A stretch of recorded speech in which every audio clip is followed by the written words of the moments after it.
नमस्कार, मैं चंदन उपाध्याय आप सभी बच्चों का बहुत बहुत स्वागत एवं अभिनंदन करता हूं आपके अपने यूट्यूब चैनल साइकोलॉजी वाले गुरुजी में।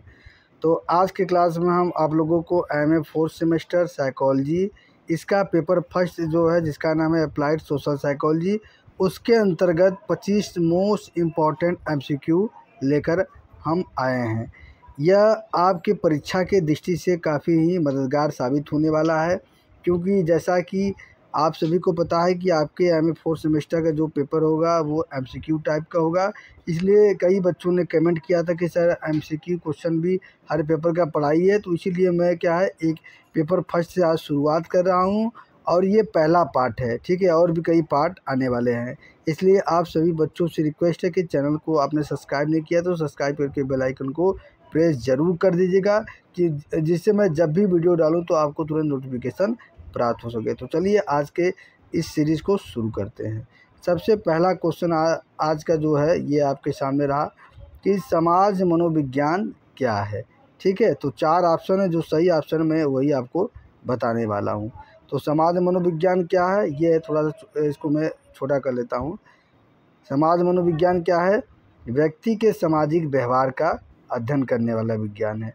दूसरा क्वेश्चन है कौन से कारक समाज मनोविज्ञान में अध्ययन का मुख्य विषय है? कौन सा कारक है? जैविक कारक है कि सामाजिक कारक है कि पर्यावरणीय कारक है कि शारीरिक कारक है? तो इसका सही आंसर हो जाएगा सामाजिक कारक है, ठीक है। अगले नेक्स्ट क्वेश्चन की तरफ बढ़ते हैं। किसी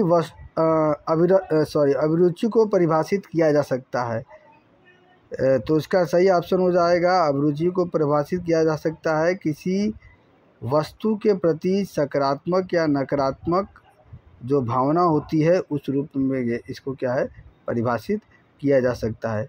चौथा क्वेश्चन है कि सिद्धांत के अनुसार लोगों का व्यवहार उनके पर्यावरण पर निर्भर करता है। ये कौन सा सिद्धांत है? तो व्यवहारवादी सिद्धांत है कि संज्ञानात्मक सिद्धांत है, सामाजिक सीख सिद्धांत है कि पारिस्थितिक सीख सिद्धांत है? तो इसका सही आंसर हो जाएगा सामाजिक सीख सिद्धांत। पांचवा क्वेश्चन है सामाजिक पहचान सिद्धांत का मुख्य अवधारणा क्या है? आत्मसम्मान है कि समूह सदस्यता है कि व्यक्तिगत लक्ष्य है कि सामाजिक भूमिका है? तो ये है समूह सदस्यता, सही आंसर। छठवां क्वेश्चन है संज्ञानात्मक विसंगति सिद्धांत के अनुसार व्यक्ति क्या करता है जब उसके विचार और व्यवहार में विरोधाभास होता है? तो सही आंसर इसका हो जाएगा अपने विचारों को बदलता है। कब बदलता है? जब विरोधाभास होता है। सातवां क्वेश्चन की तरफ बढ़ते हैं। सातवां क्वेश्चन है कौन सा कारक समूह निर्णय को प्रभावित करता है? तो इसका सही आंसर हो जाएगा समूह एकता जो है ये समूह निर्णय को प्रभावित करता है। आठवें की क्वेश्चन की तरफ बढ़ते हैं हम। आठवां क्वेश्चन आपके स्क्रीन पे ये रहा, देखिएगा। आठवां क्वेश्चन ये देखिए, आठवां क्वेश्चन है सामाजिक प्रलोभन, जिसे हम क्या कहते हैं सोशल फैसिलिटेशन, ये क्या है? तो सामाजिक प्रलोभन है समूह में काम करने पर बेहतर प्रदर्शन, ठीक। अब आ गया नौवां क्वेश्चन की समूह ध्रुवीकरण ग्रुप पोलराइजेशन किस स्थिति में होता है? तो ये होता है जब समूह में व्यक्तियों के विचार क्या होते हैं, समान होते हैं। आगे बढ़ते हैं।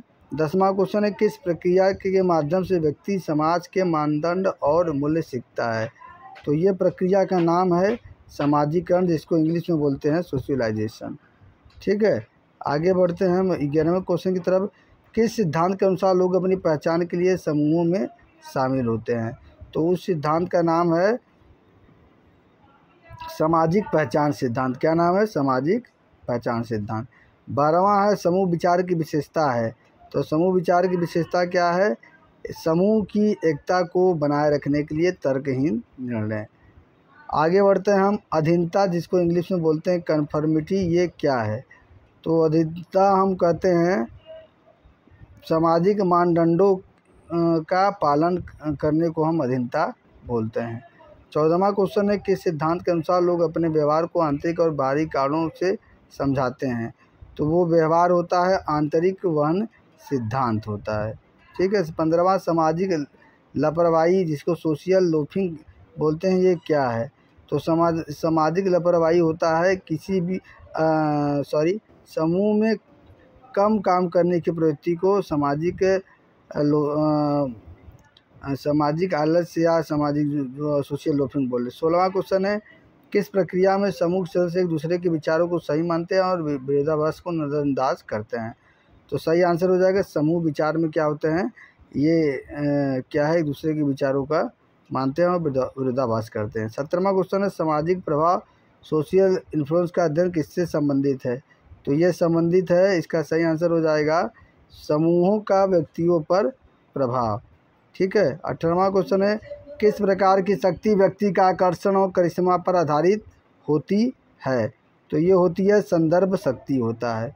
आगे बढ़ते हैं हम, सामाजिक मानदंड क्या है? तो सामाजिक मानदंड होता है समाज के द्वारा जो स्वीकृत और अपेक्षित व्यवहार होता है उसी के सामाजिक मानदंड। 20वां क्वेश्चन है, समूह विचारों के विभाजन की प्रवृत्ति किस प्रक्रिया के परिणाम होती है? तो उस प्रक्रिया का नाम है समूह ध्रुवीकरण, जिसका अभी हमने बात किया था ऊपर, ग्रुप पोलराइजेशन। आगे बात करते हैं 21 क्वेश्चन, किस प्रकार के अनुसंधान विधि का उपयोग समाज मनोविज्ञान सबसे अधिक किया जाता है? तो आप जानते हैं कि उस अनुसंधान विधि का नाम है प्रयोगात्मक विधि। क्या नाम है? प्रयोगात्मक विधि। 22 क्वेश्चन आपके सामने है, सामाजिक समर्थन का प्रभाव क्या होता है? तो सामाजिक समर्थन का प्रभाव ये होता है, इसका क्या है, डी सभी उत्तर सही हैं, यानी कि सभी उत्तर सही है। मतलब यह है कि मानसिक स्वास्थ्य में भी सुधार, सामाजिक संबंधों में मजबूती, जीवन की गुणवत्ता में सुधार। आगे बढ़ते हैं हम, 23 क्वेश्चन है, कौन सा सिद्धांत बताता है कि लोग अपने आत्मसम्मान को बनाए रखने के लिए बाहरी कारणों को जिम्मेदार ठहराते हैं? तो इस सिद्धांत का नाम है आत्मसेवा पूर्वाग्रह सिद्धांत। ठीक है। 24 क्वेश्चन है, कौन सी प्रक्रिया द्वारा लोग दूसरों के व्यवहार को मूल्यांकन करते हैं? तो उस प्रक्रिया का नाम है सामाजिक तुलना, यानी कि सोशल कंपैरिजन। 25 और आज की इस सीरीज का लास्ट क्वेश्चन है, कौन सा तत्व समूह में अधिक परिश्रम करने की प्रवृत्ति को कम करता है? तो उस तत्व का नाम है समूह का आकार। क्या नाम है? उस तत्व का नाम है समूह का आकार। तो आज की सीरीज में मैंने अप्लाइड सोशल साइकोलॉजी से क्या है 25 इम्पॉर्टेंट क्वेश्चन बताएं। ये इस वीडियो का पहला पार्ट था, आगे भी कई पार्ट आने वाले हैं और बाकी जो पेपर है उनका भी पार्ट आएगा। इसलिए क्या है, आप चैनल को सब्सक्राइब कर लीजिएगा और अपने मित्रों के साथ शेयर कीजिए जिसका पेपर आने वाला है, ये सीरीज़ उनके लिए बहुत ही फ़ायदेमंद होगा। और इस चैनल पे जैसा कि आप जानते हैं यूजी पीजीएस की भी क्लासेस चलती रहती है, तो एक बार चैनल पे विजिट करेंगे तो तमाम वीडियो पड़ा हुआ है जहाँ मैंने हर कॉन्सेप्ट को एकदम प्रैक्टिकली तरीके से आपको समझाने का प्रयास किया है। तो चलिए आज का क्लास यहीं तक, मिलते हैं नेक्स्ट क्लास में किसी अन्य टॉपिक के साथ। तब तक भी आप सभी बच्चों का बहुत बहुत धन्यवाद।